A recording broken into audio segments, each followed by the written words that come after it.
Chers frères et sœurs, que la grâce et la paix de Dieu vous soient données.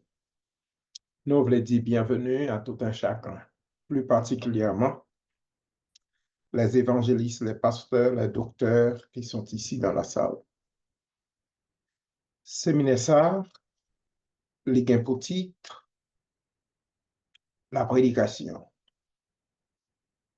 C'est un séminaire que nous constatons que pour tout un chacun de participer, quel que soit côtoyer, nous allons passer quelques minutes ensemble pour nous comprendre la prédication.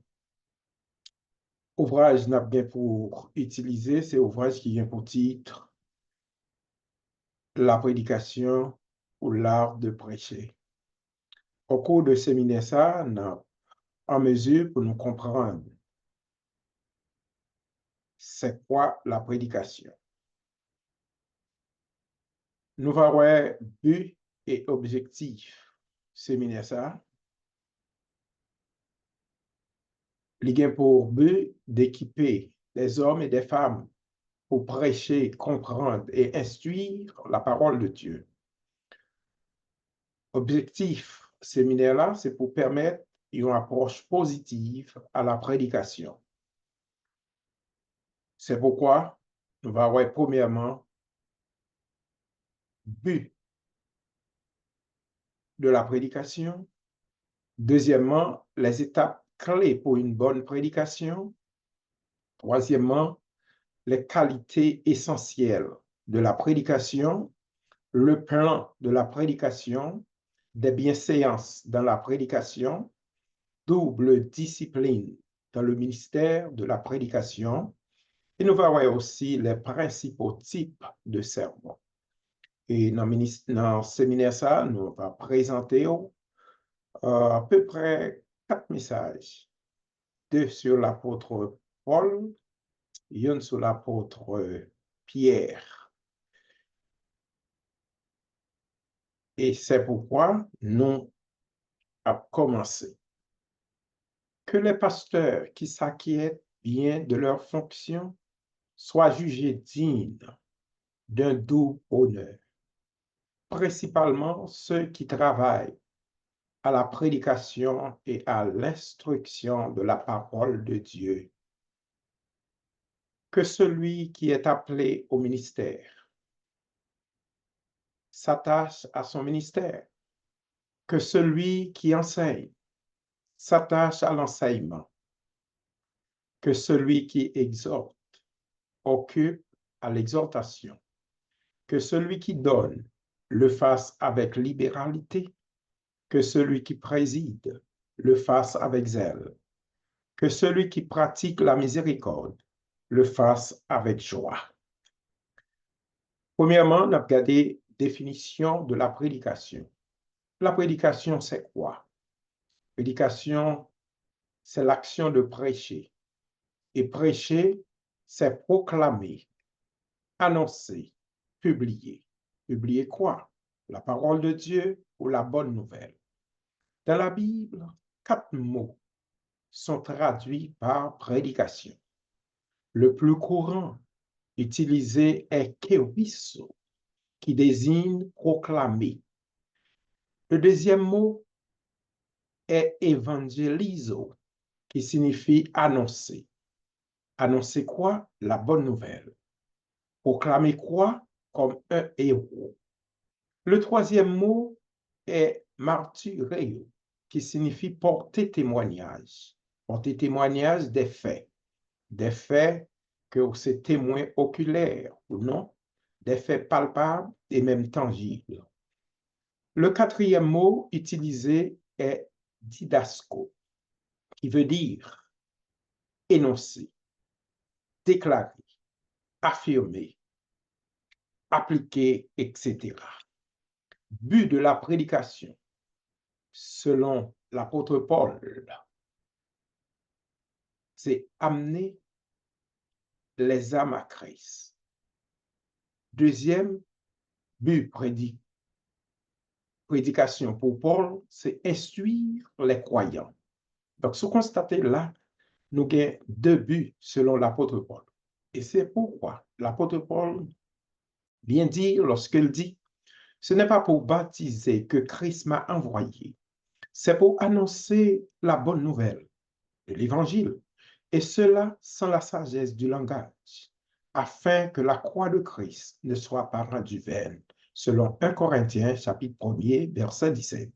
Paul fait de Christ l'unique sujet de son enseignement et de sa prédication.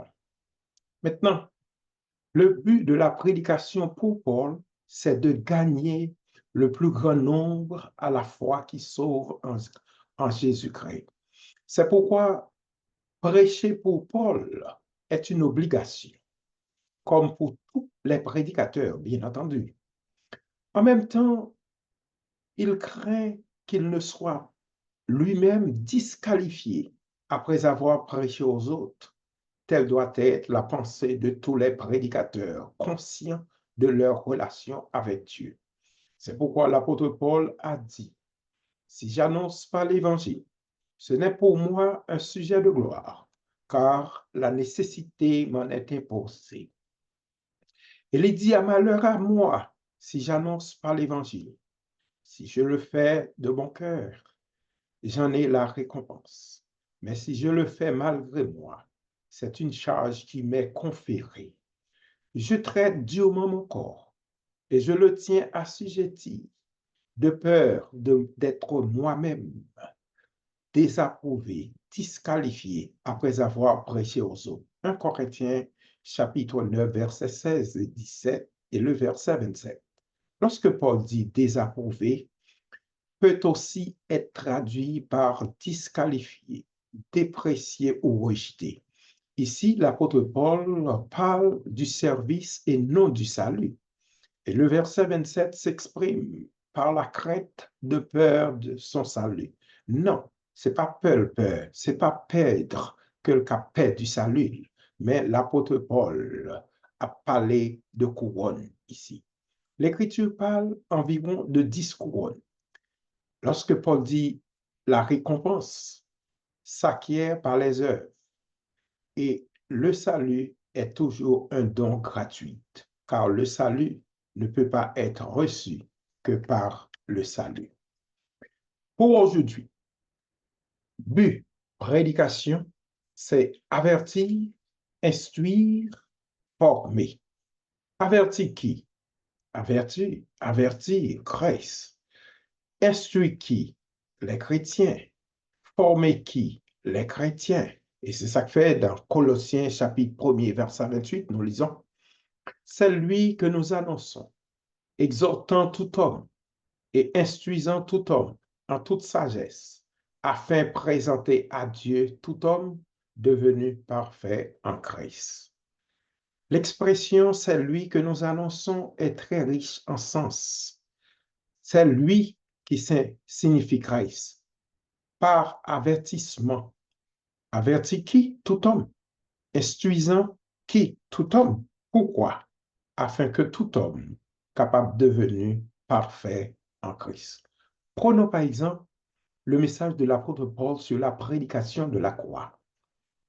Lisons 1 Corinthiens chapitre 1er, verset 18. La prédication de la croix est une folie pour ceux qui périssent, mais pour nous qui sommes sauvés, elle est une puissance de Dieu. Dans ce texte seulement, nous allons puiser 7 sujets. Et l'important pour nous trouver au moins 7 sujets dans ce verset. Et pour trouver 7 sujets dans un seul verset, l'important pour nous capables, en mesure de le faire. Parfois, il y a une conférence capable de gagner un seul thème et dans le thème pour découler au moins 7 sujets. La prédication de la croix, donc la croix est le thème. Et le premier sujet que nous sommes capables d'écouler de ce thème, c'est l'efficacité de la croix. Deuxième sujet, le concept de la croix. Troisième sujet, les aspects de la croix. Quatrième sujet, les motifs de la croix. Cinquième sujet, la puissance de la croix. Sixième sujet, les effets de la croix. Et septième, l'importance de la croix. Donc, autour d'un seul verset, il est possible pour prêcher 7 fois jusqu'à 10 fois la donne. La croix est l'acte par lequel le Christ nous a donné le salut. Lorsque nous avons traité l'importance de la croix, c'est l'acte par lequel le Christ nous a donné le salut. En dedans, l'importance de la croix, deuxième point que nous avons considéré, la croix est le moyen par lequel Christ nous a sauvés du péché, du pouvoir de la chair, de la mort et de l'enfer. Et devant, on a bien privilège pour nous parler de yon nan point salut. Troisième point, la croix est le moyen par lequel le Christ nous a délivrés du royaume des ténèbres et nous a introduits dans le royaume de Dieu. Et quatrième point que nous avons, la croix est le moyen par lequel le Christ nous a délivrés de la colère à venir. Cinquième point, la croix est le moyen par lequel le Christ nous a réconciliés avec Dieu. Et sixième point, la croix est le moyen par lequel le Christ nous a accordé la vie éternelle. Donc, nous avons plusieurs points qu'on a considérés dans un seul sujet, l'importance de la croix. Maintenant, considérez les étapes clés pour une bonne prédication. Premièrement, c'est le texte. Deuxièmement, c'est le thème. Troisièmement, c'est le sujet. Quatrièmement, c'est le point. Cinquièmement, c'est l'introduction. Sixièmement, ce sont les points. Septièmement, l'interprétation. Huitièmement, les illustrations. Neuvièmement, les exhortations. Dixièmement, les applications. Onzième, ce sont les qualités essentielles de la prédication. Douzième, la conclusion. Et tout point ça que nous sommes cités pour clé pour une bonne prédication, nous constatons tout prédicateur qui veut prêcher la parole de Dieu, il doit connaître toutes les 12 étapes clés pour une bonne prédication. Qualité essentielle de la prédication, pour que la prédication puisse produire son plein effet, il faut qu'elle soit revêtue des 7 qualités essentielles. Nous avons premièrement la précision. La précision, c'est quoi? C'est qualité de ce qui s'exerce avec exactitude. Deuxièmement, la clarté. La clarté, c'est qualité de ce qui est clair, sans ambiguïté, facile à comprendre. Le prédicateur, dans sa prédication, lorsqu'il dit un bagaille, il doit être clair. L'onction. L'onction, il n'y a pas de prédication sans l'onction, car l'onction est le souffle divin dans la prédication. Pas oublier que le Saint-Esprit est l'interprète souverain des Écritures et constate testablement, cette accession demeure la règle fondamentale de l'interprétation chrétienne. Quatrième clé, quatrième qualité essentielle pour une bonne prédication, c'est l'ordre, rapport de succession obéissant à la loi ou à une loi. L'ordre, c'est l'enchaînement des idées avec le sujet. Et nous constatons, cinquièmement, c'est la conviction. La conviction, c'est certitude de l'esprit fondée sur des preuves jugées suffisantes à l'entendement. Sixièmement, c'est la persuasion. La persuasion, c'est une affirmation prononcée avec l'intention de convaincre. Donc, dans une prédication, il faut en mesure pour conclure avec la persuasion et la conviction. Le naturel, qui c'est septième étape. Naturel, c'est ce qui conduit, le naturel, Pas oublier, c'est quoi? C'est ce qui conduit le prédicateur à obéir à une logique interne qui présente un ordre cohérent dont les parties se tiennent et s'enchaînent avec ordre de manière à former un ensemble logique, harmonieux, satisfaisant pour l'esprit. Le naturel est un accord entre l'expression et la pensée. Toutes ces qualités sont importantes dans la prédication. C'est pourquoi on dit que c'est un art, car elle est soumise à des lois, des principes et des règles auxquelles tout prédicateur doit se soumettre s'il veut présenter la vérité en vue de provoquer la conviction et la persuasion chez l'auditeur. Maintenant, la nécessité du plan, parce qu'il n'y a pas de prédication sans plan. Et lorsque un prédicateur a prêché sans plan, mais problème qui est capable d'arriver. Faute de plan, le prédicateur peut perdre le but de l'auteur et la raison pour laquelle il l'a écrit.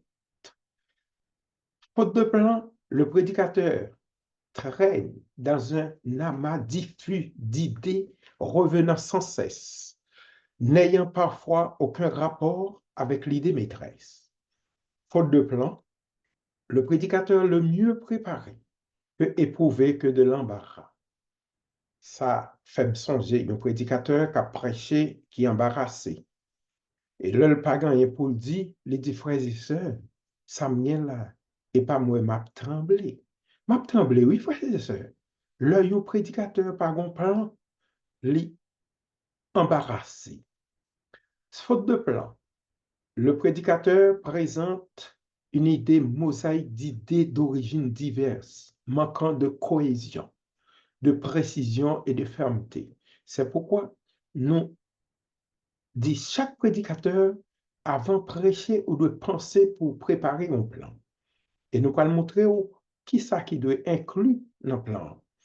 Le plan se rapporte à la manière dont l'auteur compose son écrit afin d'accomplir son but. Le plan se réfère à la structure dont l'auteur se servit dans son ouvrage pour réaliser son objectif.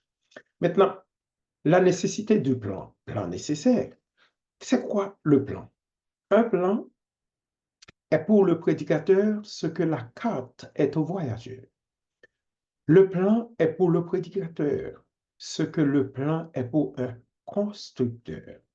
Un constructeur qui a construit, il doit d'abord gagner un plan. Et les poils construits convenablement selon sa plan deal pour le faire.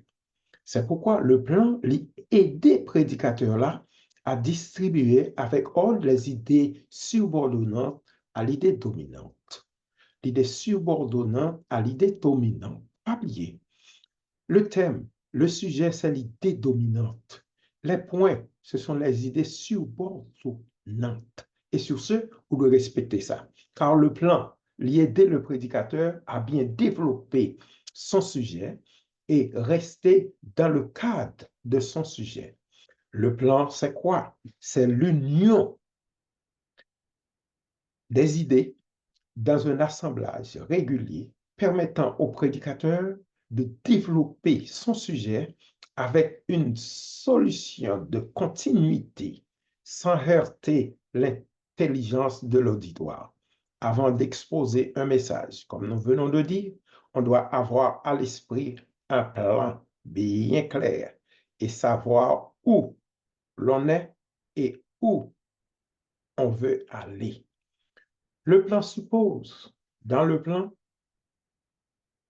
premièrement, c'est le texte. Deuxièmement, c'est le sujet. Troisièmement, c'est l'introduction. Quatrièmement, c'est le corps. Cinquièmement, c'est la conclusion. Le plan de la prédication, il consiste à distribuer avec ordre. Pas oublier, nous dit les idées subordonnantes à l'idée dominante. pour qu'on sa idée subordonnante et sa idée dominante. Un prédicateur, avant de prêcher, tout ça qui n'a plan de coordonner ensemble.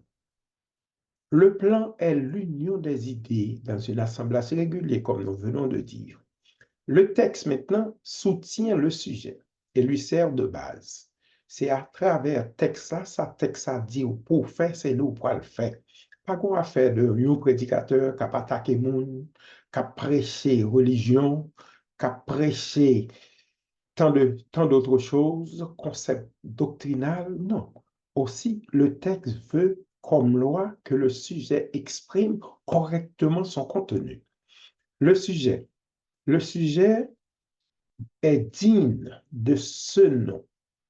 Je dirais le sujet est digne de non que dans la mesure où les idées sont toutes coordonnées avec l'idée maîtresse.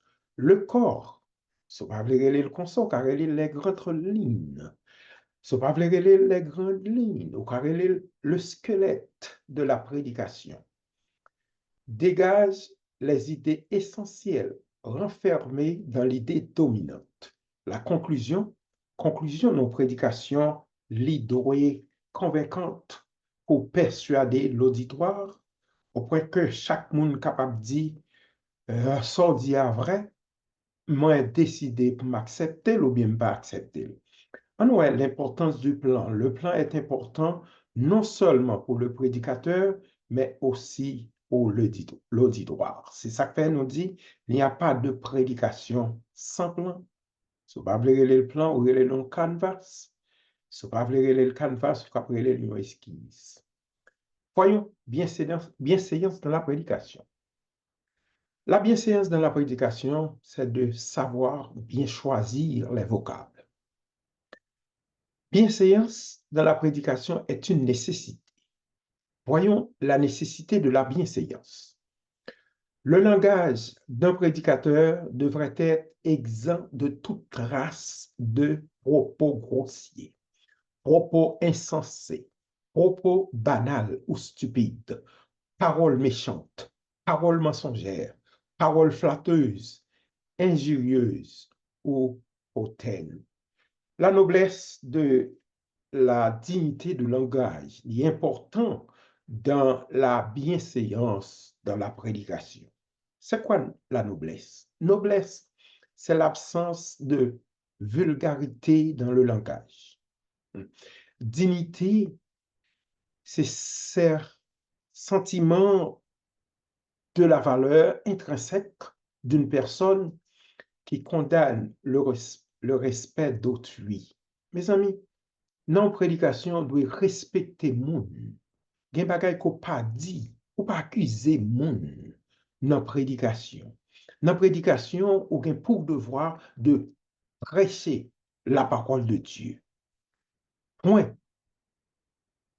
Bah, dans la Bible, quand il s'agit de mauvaises paroles, de querelles, de disputes, de mensonges, de calomnies et de divisions, etc., la langue est la cause principale de tous ces effets néfastes dans nos relations. Respectez ça. Maintenant, l'important pour nous garder principaux types de sermons. Et un prédicateur doit être en mesure pour prêcher qu'importe type de sermon que le voulez. Et c'est pourquoi nous encourageons chaque monde pour capable comprendre qui catégorie de sermon qu'on doit connaître et comment prêcher ces catégories de sermons. Pour qui ça? Parce que nous, dans l'Institut La Source, nous montrons chaque élève comment présenter un sermon. Un sermon capable topique, il est capable textuel, il est capable exposé, il est capable biblique, il est capable thématique, il est capable géographique. Un sermon topique, c'est un sermon par sujet.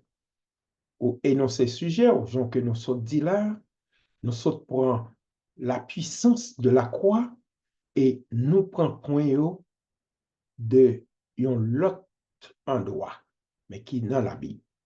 Un sermon textuel, c'est un sermon qui construit avec un texte très court ou deux textes, trois textes, jusqu'à une partie de un chapitre, un verset.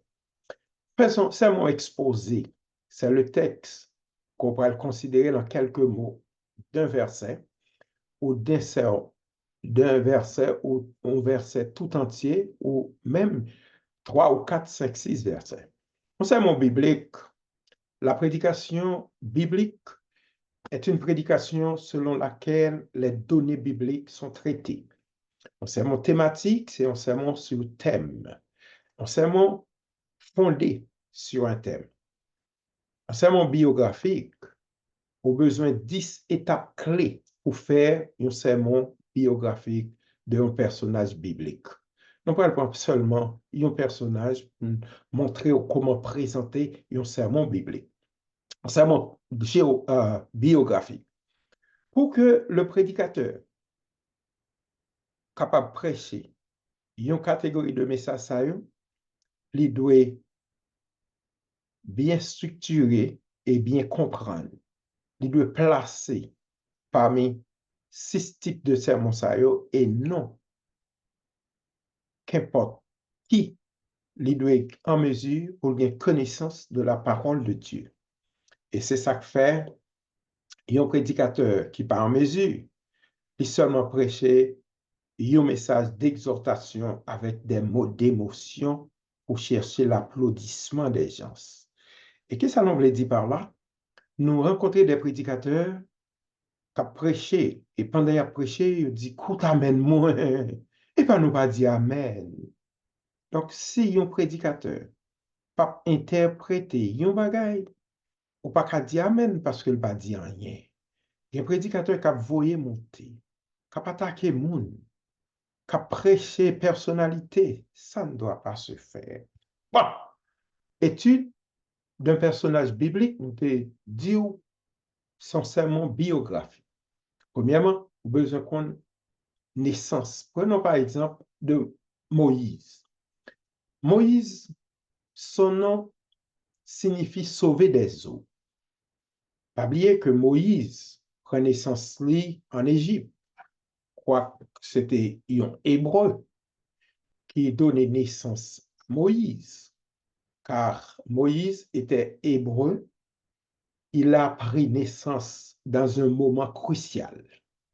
Selon l'ordre du roi d'Égypte aux sages-femmes, roi dit, lorsque n'a pas couché une femme hébreu,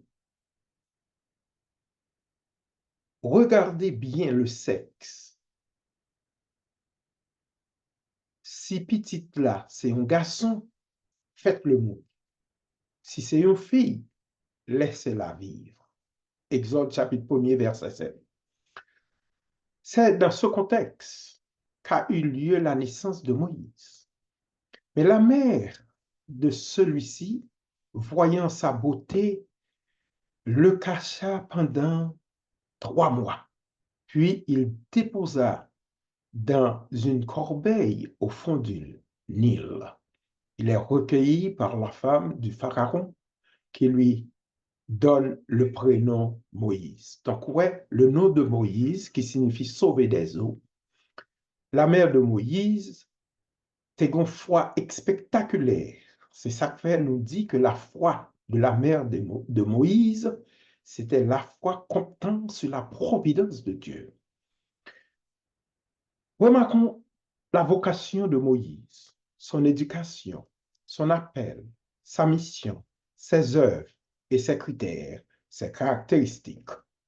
Moïse est né en 1525, avant Jésus-Christ.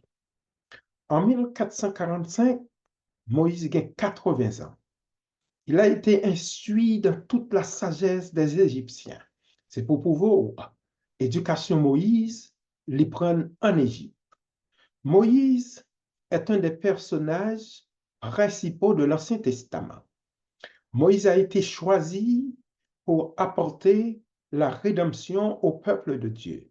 Dieu l'a choisi. Nous racontons sa vocation maintenant. Dieu l'a choisi pour libérer les Israélites de leur captivité en Égypte. C'est ça que fait, nous disons, Moïse est un type de Jésus-Christ parce que c'est lui qui retirait le peuple en Égypte. Par conséquent, il est un type de Jésus-Christ. Moïse est également reconnu comme le médiateur de l'Ancien Testament et de l'Ancienne Alliance et le dispensateur de la loi. C'est Moïse qui a reçu la loi. Et c'est pourquoi nous disons, la dispensation de la loi a une durée de 1450 ans.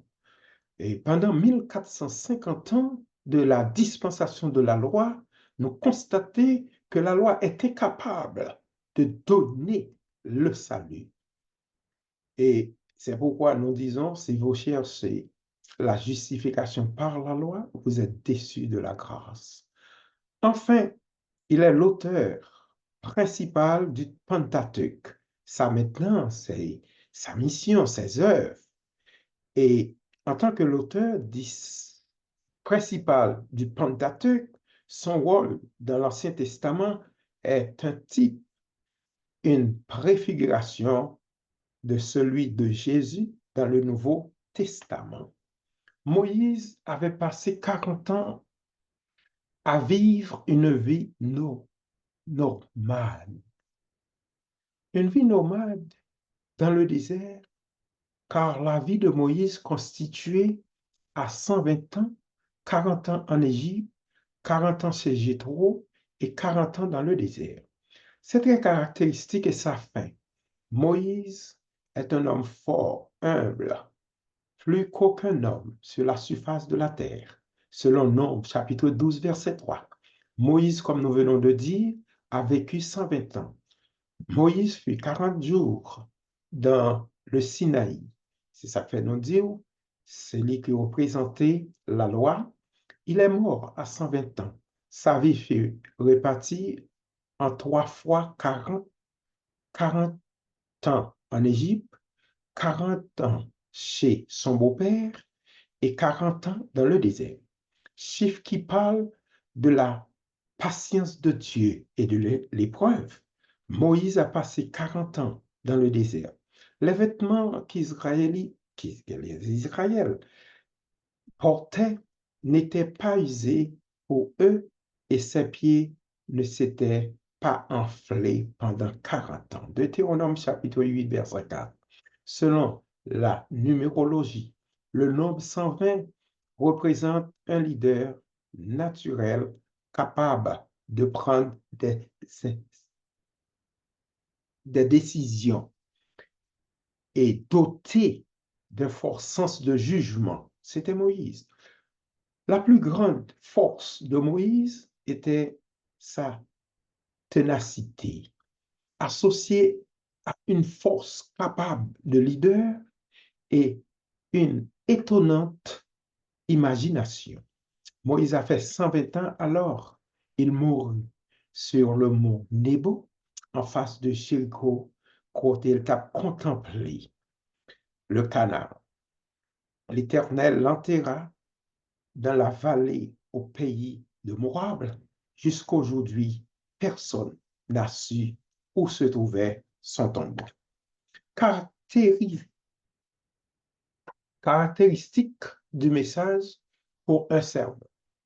Dans l'exposition d'une prédication, il existe plus ou moins 4, 5 et même 6 catégories de messages.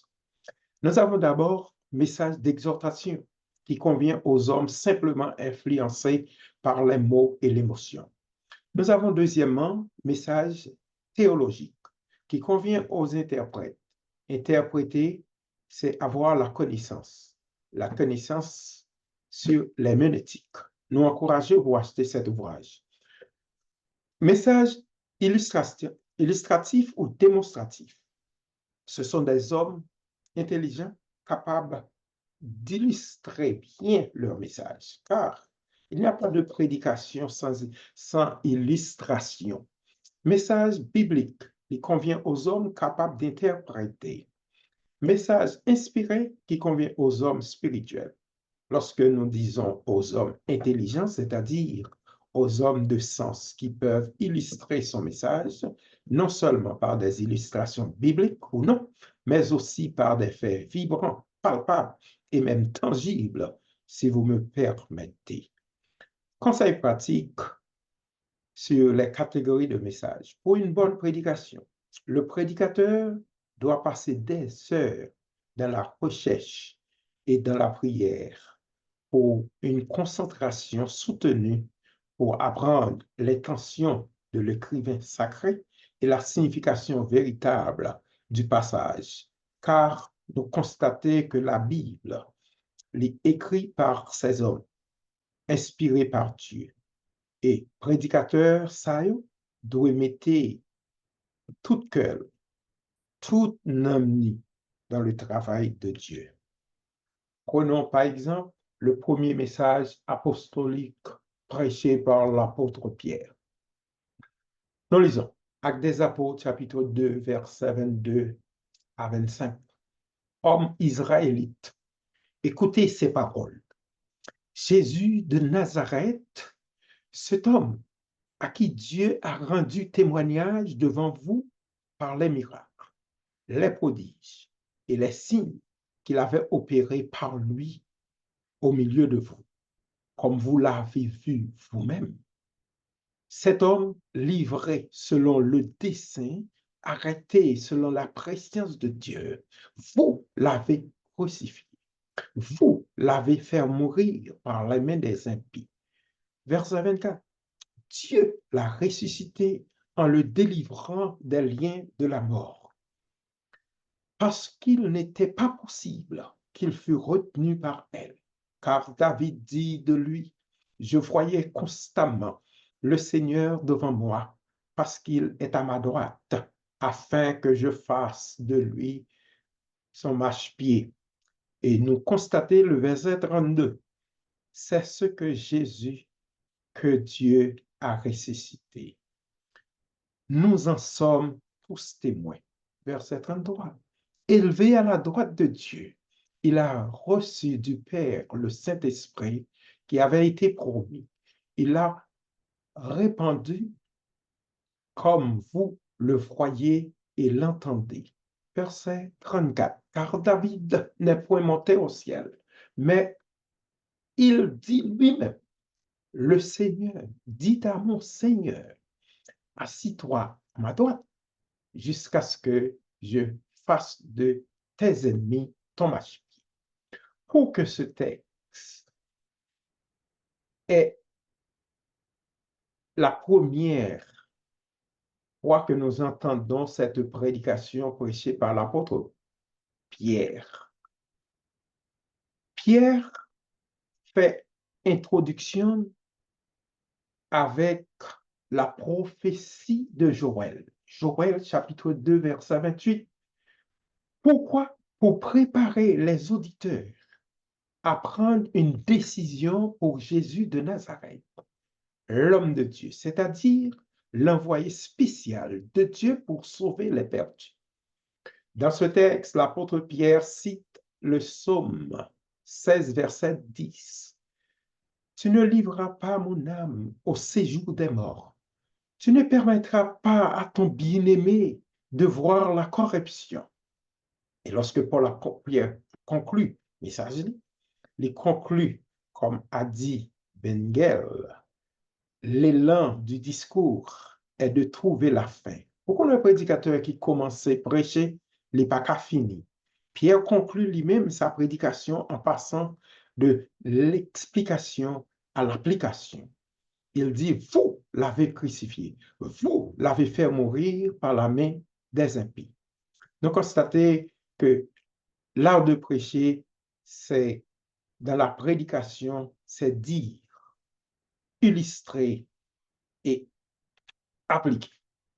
La prédication de l'apôtre Pierre, selon Actes des Apôtres que nous venons de lire, à nous garder dans le plan, il présente nous trois éléments principaux.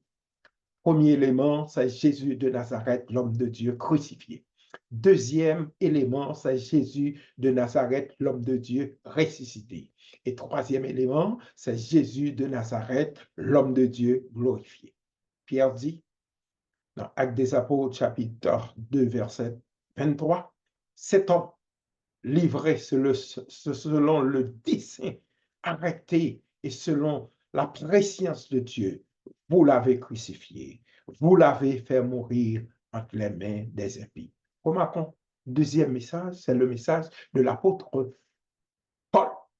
Actes des Apôtres, chapitre 17, verset 24 à 34. Le Dieu qui a fait le monde et tout ce qui s'y trouve, étant le Seigneur du ciel et de la terre, n'habite point dans des temples faits de mains d'hommes. Il n'est point servi par des mains humaines, comme il n'avait besoin de quoi que ce soit.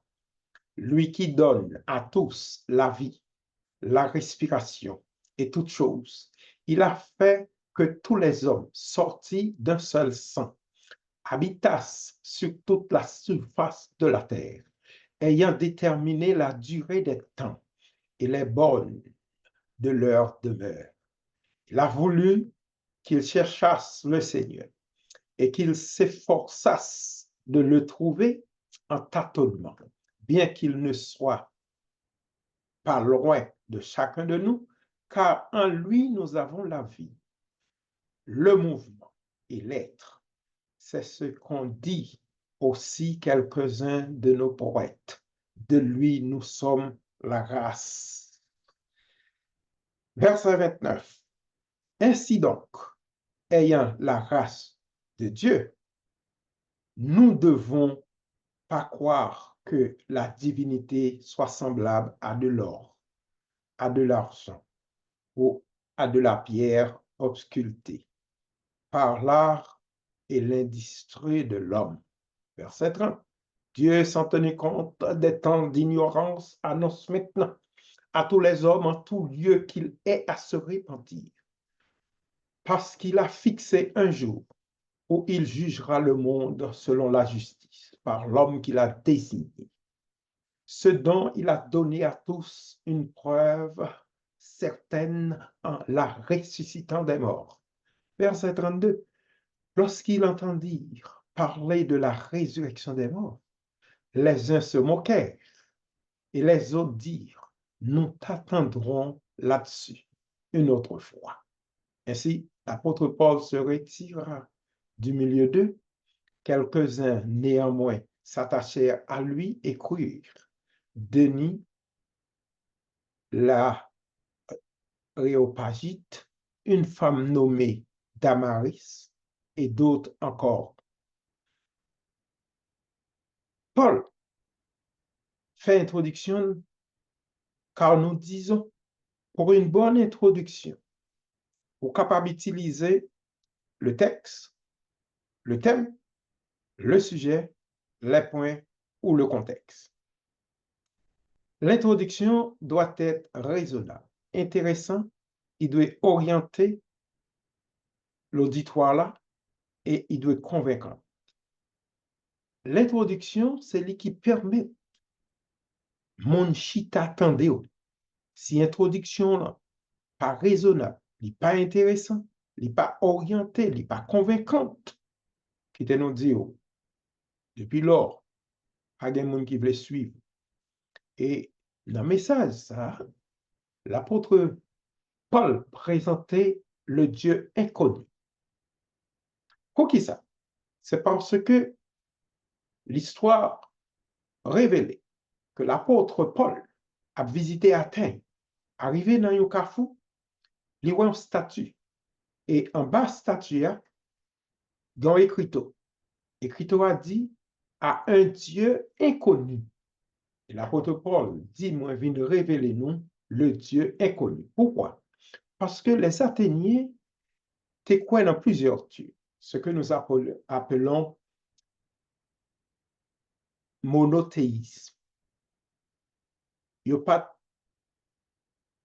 monothéisme, il y a polythéisme. Parce que tu quoi dans plusieurs dieux. L'apôtre Paul présentait dans le premier Point le Dieu qui est le créateur de toutes choses. Nous lisons le verset 17, 24 et 29. L'apôtre Paul dit, celui qui a fait le monde et tout ce qui s'y trouve, il donne lui-même à tous la vie, la respiration de toutes choses. En lui, nous avons la vie, le mouvement et l'être. Non seulement il est notre créateur, mais aussi celui qui nous entoure chaque instant. De lui, nous sommes sa race. Est-ce que nous parlons? Nous devons vénérer le Dieu créateur. Pas oublier, en tant que Dieu créateur, le Père du création. Et c'est pourquoi il suscité un sauveur. Il est le Dieu, le sauveur de tous. Dieu n'a pas tenu compte de l'ignorance des non-juifs.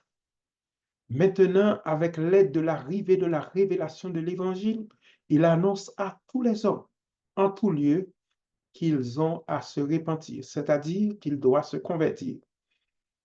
Et le troisième point, l'apôtre Paul développé dans le Dieu inconnu comme thème, il dit Dieu est le Dieu juge de tous. Ce message est urgent parce que Dieu a fixé un jour où il jugera le monde avec justice par le Seigneur Jésus-Christ qu'il a désigné. Le jugement dont il est question ici aura lieu lorsque Christ reviendra sur la terre pour assujettir ses ennemis. Et cela a commencé dans le règne millénaire de Christ, que communément appelé la seconde venue de Christ. Donc, certitude que Dieu ressuscitera le Seigneur Jésus des morts. Conclusion, l'apôtre Paul conclut par une affirmation. C'est pourquoi? C'est pour mettre en évidence ou en relief ça que le psaume dit. La parole de Dieu nous fait savoir que il y a pile monde qui t'est converti et il y a pile monde qui t'a moqué de la résurrection des morts. Tandis que l'autre a moqué, nous joignent Denis, qui était quoi? Et une femme nommée Damaris, t'es quoi? Et d'autres encore, t'es quoi? Et dont non yo pas cité. Et où nous voulons croire que dans ce message de l'apôtre Paul. Maintenant, voyons dans la prédication, l'enseignement doit accompagner d'application, d'exhortation, d'illustration, d'interprétation, et nous constatons que application, c'est l'exégèse. L'exégèse est l'application des principes d'interprétation de l'écriture. Pourquoi l'exégèse? L'exégèse, c'est pour chercher la pensée de l'auteur. Parce qu'il n'y a pas de prédication dépourvue d'application pratique. Et lorsque prédication pas gain suffisamment d'application, il manquait d'aspect concret. L'exhortation, c'est la procédure d'explication de l'écriture.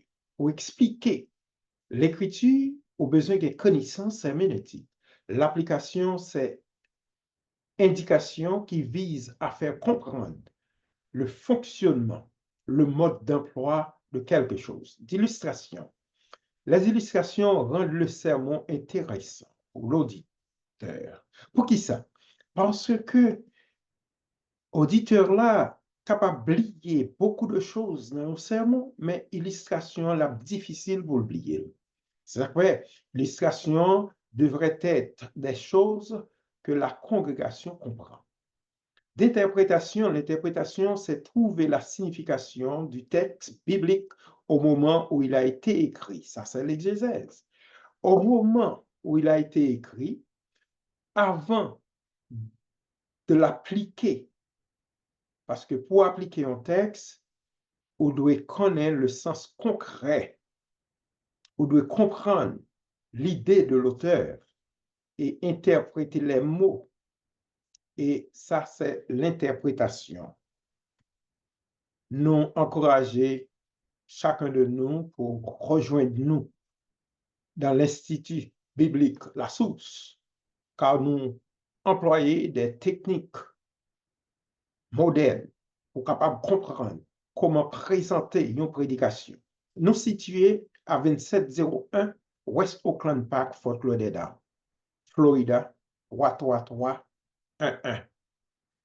N'encouragez-vous pour relayer Dr. Joubert Michel, 786 520 12 01.